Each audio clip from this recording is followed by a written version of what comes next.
One तुलसी के प्रमुख फायदे। रोग प्रतिरोधक क्षमता बढ़ाए। वन तुलसी में मौजूद एंटीऑक्सीडेंट्स और एंटीबैक्टीरियल गुण इम्यूनिटी को मजबूत करते हैं। सर्दी खांसी और जुकाम में लाभकारी। तुलसी का काढ़ा या पत्तों का रस खांसी, गले की खराश और सर्दी में तुरंत राहत देता है। बुखार में असरदार।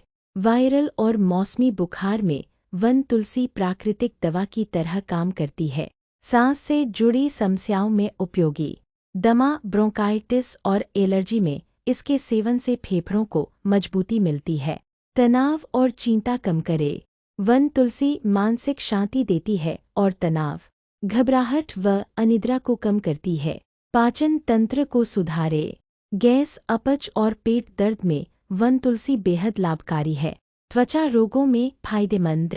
फोड़े, फुंसी, खुजली और मुहासों में इसके एंटीसेप्टिक गुण काम आते हैं। डायबिटीज में सहायक। वन तुलसी ब्लड शुगर को संतुलित रखने में मदद कर सकती है। सेवन का तरीका। सुबह खाली पेट 5-7 पत्ते चबाएं। तुलसी का काढ़ा बनाकर पिए। तुलसी की चाय का सेवन करें। गर्भवती महिलाएं और गंभीर रोगी सेवन से पहले डॉक्टर से सलाह लें।